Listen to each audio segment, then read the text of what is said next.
দেখো, আমি এসপিএন নিয়ে আলোচনা করেছিলাম আগের একটা ভিডিওতে। আমি কার সার্ভিস এরিয়া নিয়ে আলোচনা করেছি। আমি এখন ভলিউম নিয়ে আলোচনা করব। দেখো, ভলিউম অফ এসপিএন,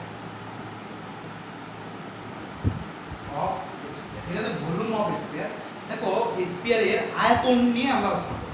দেখো, এসপিআর এর আয়তন বোঝার আগে আমরা একটু ব্যাকে আসি। আমরা সিলিন্ডারের আয়তন নিয়ে এবং কোণ মানে শঙ্কুর আয়তন নিয়ে একটু আলোচনা করে আমরা গোলকের আয়তন নিয়ে আলোচনা করব। দেখো, এই শঙ্কু আর এটা খুব গুরুত্বপূর্ণ, এটা কাজে লাগবে আমার তোমার করতে।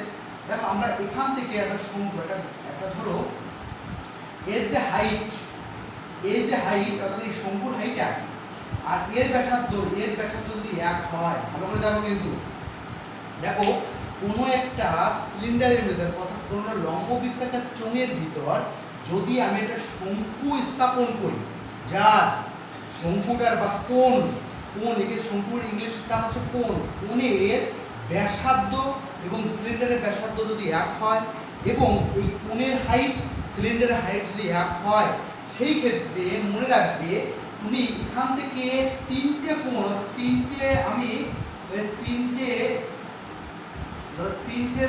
কোণ, এই তিনটে কোণের যোগফল, তিনটে কোণের ধরো তিনটে যে কোণ আছে এর আমি যে হাইট একই হাইট থাকবে এর যোগফল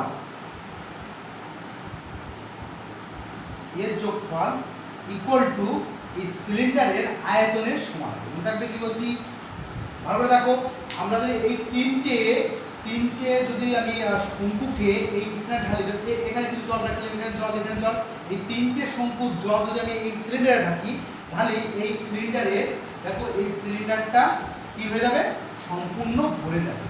অর্থাৎ কি বুঝলাম এখান থেকে, অর্থাৎ আমরা যে লম্ব বৃত্তাকার চোঙের যে আয়তন, এই শঙ্কুর আয়তনের 3/1 ভাগ, তাই তো?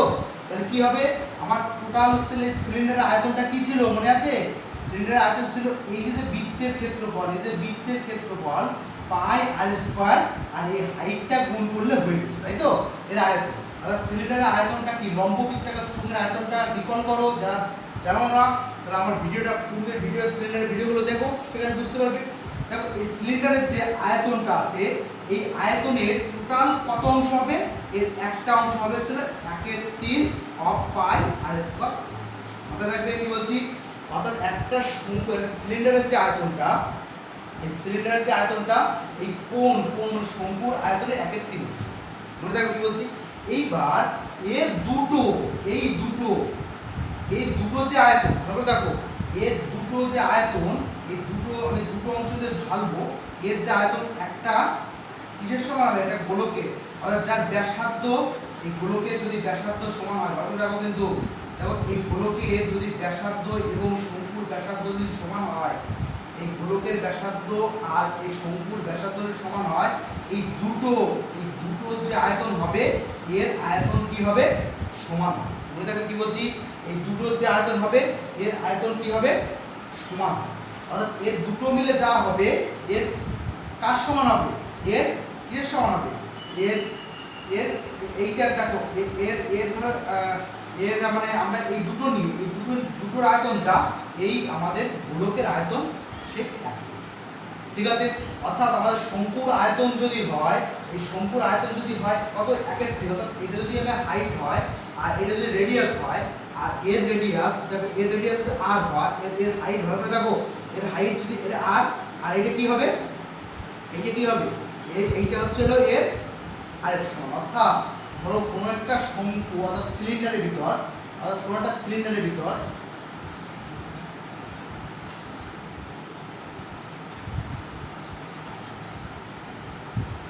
সিলিন্ডার আছে, এর মধ্যে যদি আমি এই গোলকটাকে রেখে দিই, এই সিলিন্ডারের মধ্যে যদি আমি গোলকটাকে রেখে দিই,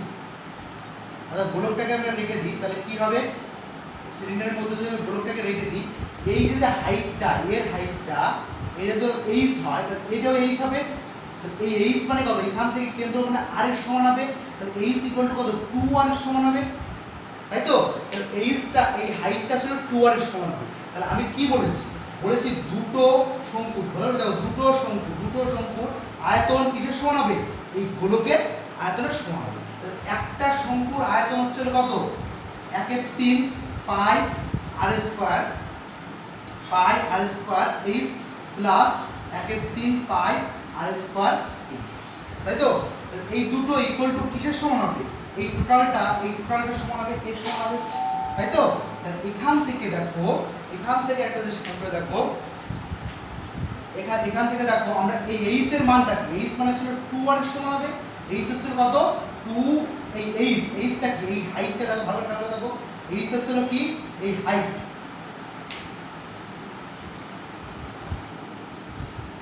দেখো আমরা কি করলাম, এই দুটো শঙ্কুর যে আয়তন, এই গোলকের আয়তন সেম, তাই তো?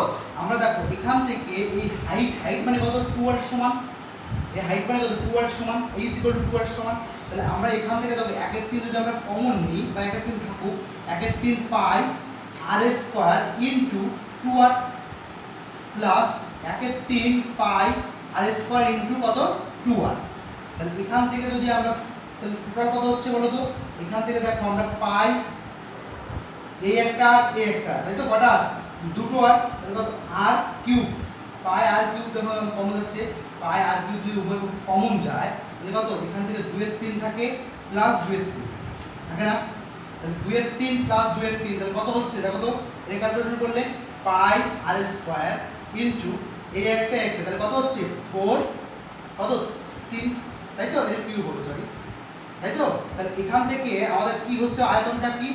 4/3 পাই আর এত কি? ঘন একক, ঠিক আছে? এটা কি? ঘন কিউবিক ইউনিট, ঠিক আছে? কিউবিক ইউনিট বা ঘন একক, ঠিক আছে? তাহলে দেখো আমরা আয়তন কি কিভাবে পেয়ে গেলাম? একটা এটা ছিল কি? গোলকের আয়তনের সূত্র হচ্ছে এটা 4/3 পাই আর কিউব। মনে রাখবে গোলকের আয়তনের সূত্র এটা। এবার অর্ধ গোলকের আয়তনটা কি হবে দেখো। গোলকের আয়তনটা আমরা পেয়ে গেলাম, এবার অর্ধ গোলকের আয়তনটা আমরা কি হবে? তাহলে এর আয়তনটা হচ্ছে কত? মুখস্থ রাখবে পাই কিউব, যেখানে R be the radius of sphere, অর্থাৎ আরটা হচ্ছে এই গোলকের কি? ব্যাসার্ধ, ঠিক আছে? এটা হচ্ছে ভলিউম অফ স্ফিয়ার, অর্থাৎ গোলকের আয়তন। অর্ধ গোলকটা কি হবে? অর্ধ গোলকটা হচ্ছে কি হচ্ছে? এই অর্ধ হাফ করে দিলাম, তাহলে এখানে একটা আছে, এই হাফ করলে এখান থেকে যে ধরো এখান থেকে যে আর, এই আর এর মানটা, তাহলে আমরা জাস্ট ভালো করে দেখো, একে হাফ করে দিলে হয়ে যাচ্ছে। তাহলে অর্ধ গোলকের আয়তন, ঠিক আছে? হেমি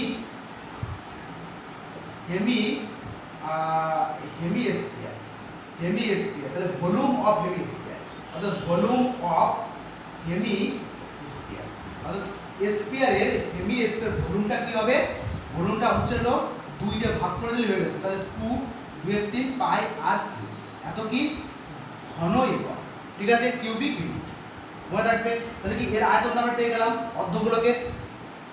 এইবার আমরা গোলকের আমরা এবার হলো স্ফিয়ার নিয়ে আলোচনা করব। হলো স্ফিয়ার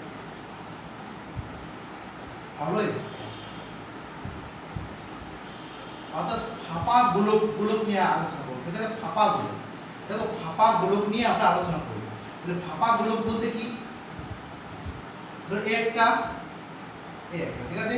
ধরো এর ফাঁপা গোলক মানে এখান থেকে ধরো এখানে একটা আছে এইভাবে, আবার এখান থেকে এরকমভাবে আছে, আমি এটা দিচ্ছি না, বাজে লাগবে সেজন্য। ধরো এখান থেকে ধরো এইভাবে আছে, ঠিক আছে? এই ফাঁপা গোলকের এখান থেকে এই যে ব্যাসার্ধটা, এটা কি? ইন্টারনাল রেডিয়াস আর এটা এক্সটার্নাল রেডিয়াস। এই রেডিয়াসটাকে কি বলা হয়? একে বড় হাতের আর দ্বারা প্রকাশ করব, একে বলা হয় এক্সটার্নাল রেডিয়াস, আর এটা হচ্ছে ইন্টারনাল রেডিয়াস, ঠিক আছে? দেখো ইন্টারনাল রেডিয়াস আমরা ছোট হাতের আর দ্বারা প্রকাশ করি, এটাকে ছোট হাতের আর দ্বারা প্রকাশ করছি। এই এক্সটার্নাল মানে বহির যে গোলক, বহির যে গোলকটা এর ব্যাসার্ধ। ইন্টারনাল মানে কি? ভিতরের যে গোলকের ব্যাসার্ধ, অর্থাৎ এক্সটার্নাল মানে বাইরের ব্যাসার্ধ, ভিতরের ব্যাসার্ধ। তাহলে এই বাইরের ব্যাসার্ধ ভিতরের ব্যাসার্ধ যদি দেওয়া থাকে, সেই ক্ষেত্রে আমরা কি দরকার? প্রথম হচ্ছে সারফেস, কার্ভ সারফেস এরিয়া, তাই তো? কার্ভ সারফেস অফ কি স্ফিয়ার। কার্ভ সারফেস এরিয়া মানে কি পার্শ্বতলের ক্ষেত্রফল অফ হলো সিলিন্ডার, অর্থাৎ এই ফাঁপা গোলকের পার্শ্বতলের ক্ষেত্রফলটা কত। দেখো ফাঁপা গোলকের পার্শ্বতলের ক্ষেত্রফল, এই নরমাল গোলক পার্শ্বতলের ক্ষেত্রফল কি 4 পাই আর স্কয়ার, তাই তো 4 পাই আর স্কয়ার মানে টোটাল মানে নরমাল গোলকের 4 পাই আর স্কয়ার। এবার দেখো আমরা এই একটা গোলক এর ক্ষেত্রফল আর এর ক্ষেত্রফল দুটো ক্ষেত্রফল যদি আমি অ্যাড করি তাহলে ক্ষেত্রফল পেয়ে যাবো টোটাল, তাই তো। টোটালটার ক্ষেত্রফল কি হচ্ছে 4 পাই বড় হাতের আর স্কয়ার প্লাস 4 পাই ছোট হাতের আর স্কয়ার। তাহলে এখান থেকে যদি 4 পাই কমন নিই তাহলে কি আর স্কয়ার প্লাস আর স্কয়ার, ঠিক আছে। তাহলে অর্ধক মানে টোটাল গোলকের ফাঁপা গোলকের পার্শ্বতলের ক্ষেত্রফলকে 4 পাই আর স্কয়ার প্লাস বড় হাতের আর স্কয়ার প্লাস আর স্কয়ার, ঠিক আছে। এইবার যদি এইটা যদি আচ্ছা এর যদি অর্ধ গোলক হয়ে যায়, এই গোলকটাকে যদি আমি ভেঙে দিই, অর্থাৎ এই ফাঁপা যে গোলকটা আছে এই গোলকটাকে ধরো আমি ভেঙে দিলাম, ধরো এইভাবে আমি ধরো সাপোজ আমি ভেঙে দিলাম, আর দুটো ফাঁপা অংশে আমি ধরো এরকম করে দিলাম। এবার আমাদের বলেছে যে ধরো এরকম আছে এইভাবে আছে, ঠিক আছে। এবার আমাদের এই গোলকটা এখান থেকে এর আসলে ছোট হাতের আর, এখান থেকে কি বড় হাতের আর, ঠিক আছে। এইবার এই যে গোলকের এই গোলকের যদি বলে পার্শ্বতলের ক্ষেত্রফলটা কত, ঠিক আছে, তার সারফেস এরিয়াটা কত, তো পার্শ্বতলের ক্ষেত্রফল নরমাল যদি পার্শ্বতলের ক্ষেত্রফল বলে জাস্ট 2 দিয়ে ভাগ করে দেব, ঠিক আছে। আর আমাদের একে যদি বলা হয় কার সারফেস এরিয়া অফ হলো, ঠিক আছে, হলো হেমিস্ফিয়ার, অর্থাৎ হলো হেমিস্ফিয়ার মানে কি, অর্থাৎ ফাঁপা অর্ধগোলকের কি বলে পার্শ্বতলের ক্ষেত্রফলটা, সেটা কি একে জাস্ট 2 দিয়ে ভাগ করে দেবো, তাহলে 2 পাই আর স্কয়ার প্লাস আর স্কয়ার। বুঝা গেল কি বলছি? এবার শুনুন, এখানে একটা কাহিনী আছে। এখানে ব্যাপারটা হচ্ছে যদি ফাঁপা গোলকের টোটাল সারফেস এরিয়াটা বলে, টোটাল সারফেস ফাঁপা গোলকের, ধরো একটা ফাঁপা গোলক আছে, ধরো এইভাবে একটা আছে, ধরো এখান থেকে ধরো আর একটা ধরো এইভাবে আছে, ধরো এইভাবে আছে, এখান থেকে ধরো এইভাবে কাটা আছে। এই গোলকের দেখো আমি টোটাল সারফেস এরিয়া যদি কথা বলে, টোটাল সারফেস এরিয়া, ঠিক আছে, টোটাল সারফেস এরিয়া অফ, ঠিক আছে, হলো হেমিস্ফিয়ার, অর্থাৎ অর্ধ গোলকের মোট পার্শ্বতলের ক্ষেত্রফল, ঠিক আছে, অর্ধ গোলকের মোট পার্শ্বতলের ক্ষেত্রফলটা কি। আর একটা দেখো বৃত্ত, দেখো এখান থেকে দেখো একটা বৃত্ত আছে, এই একটা বৃত্ত, এখান থেকে একটা বৃত্ত আছে, আর এখান থেকে একটা বৃত্ত আছে, দুটো বৃত্ত আবার কি হবে, এই দুটো বৃত্ত আবার কি হবে, আবার এর সঙ্গে আমাদের কি হবে বিয়োগ করে আর, তাহলে এই বৃত্তটা কি হবে, দেখো 2 পাই আর স্কয়ার প্লাস আর স্কয়ার, এই একটা হলো, এর বৃত্তটা আছে প্লাস একটা বৃত্তের ক্ষেত্রফল আছে 4 পাই আর স্কয়ার, তাই তো, পাই আর স্কয়ার। তো এই টোটালটা কত, দেখো এই টোটালটার ক্ষেত্রফল, দেখো আমি এর ক্ষেত্রফল যাচ্ছি, অর্থাৎ আমি যদি একে করি, এটা ভালো করে আঁকা হয়নি, একে যদি আমি ধরো এখান থেকে কেটে দিই তাহলে এইভাবে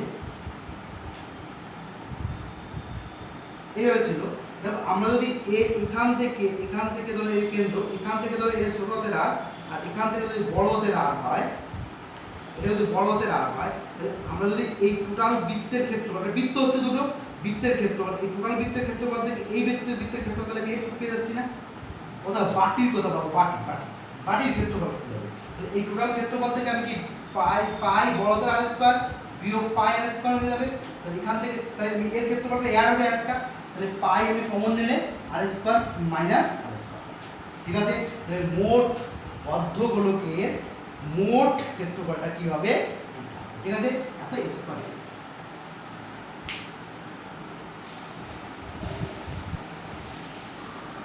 পরের পার্টটা দেখো, গোলকের আমি কি ফাঁপা গোলক নিয়ে আলোচনা করছিলাম, এবার ফাঁপা গোলকের আয়তনটা, তাই তো, ফাঁপা গোলকের আমরা এটা গোলকে একই রকম ভাবে আঁকবো, এটা গোলক আমি বৃত্তের মতনই আঁকছি, আঁকছি না, দেখো এখান থেকে এটা আর এইটা হচ্ছে বড় হাতের আর, বৃত্ত বললাম।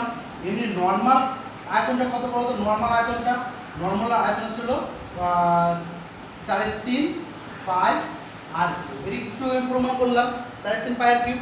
এবার দেখো আমাদের এই টোটাল ক্ষেত্রফল, এই টোটাল যে ক্ষেত্রফল এই আয়তনটা দরকার, দেখো এই যে আমরা ফাঁপা যে অংশটা মানে এই টোটালটা যে জল ধরে, এই একটুতে জল ধরে, আমরা যদি এই টোটালটা এই বড়টার থেকে আমরা ছোটটা যদি বাদ দিই তাহলে কি আমরা ওই আয়তনটা পেয়ে যাবো। কতটুকু জল ধরে দেখো, ওই আয়তনটা পেতে হলে আমরা কি করবো দেখো, না শুধুমাত্র দুই দিয়ে ভাগ করে দিলে হয়ে যাচ্ছে এর আয়তনটা। অর্থাৎ আমরা যে এখান থেকে যে টোটালটা আয়তনটা সেটা আমরা কি করলে ভাগ করলে হয়ে যাচ্ছে। দেখো আয়তনটা হচ্ছে আমাদের এই টোটাল আয়তন থেকে বাদ দিলে হয়ে যাচ্ছে। অর্থাৎ আমরা কি বললাম, এই বড় যে গোলক তার আয়তন কি বলতে 4/3 পাই বড়দের আর কিউব বিয়োগ 4/3 পাই ছোটদের আর কিউব, টোটাল আয়তনটা পেয়ে যাবো। অর্থাৎ আমাদের এখান থেকে 4/3 যদি কমন নিই, পাই কমন নিয়ে তাহলে কত আর কিউব বিয়োগ ছোটদের আর কিউব। ঠিক আছে, তাহলে আমাদের আয়তনটা কি হবে, ফাঁপা গোলকের আয়তনটা আছে এটা। একে যদি অর্ধ করে দিই, মানে একে হাফ করে দিলে, হাফ করে দিলে যদি দিই কি হবে বলতো, এটা হাফ করে দিই সেই ক্ষেত্রে কি হবে, একই থাকবে, শুধুমাত্র 2 দিয়ে ভাগ দেবো। ঠিক আছে, এবার দেখো অর্ধ, এই যে অর্ধ যে গোলকটা আছে, অর্ধ ফাঁপা গোলকের আয়তনটা কি হবে, একে 2 দিয়ে ভাগ করবো, অর্ধ ফাঁপা গোলকের আয়তন। ঠিক আছে, অর্ধ ফাঁপা গোলকের আয়তনটা 2 দিয়ে ভাগ করে দিলে কি হবে, 2 পাই আর কিউব মাইনাস, এটা অর্ধ ফাঁপা গোলকের আয়তন। ঠিক আছে, এটা নোট ডাউন করো। ঠিক আছে, পরে আমরা এর উপর আরো কিছু থিওরি আছে, সেই থিওরির পরের ভিডিওতে আমরা দিচ্ছি।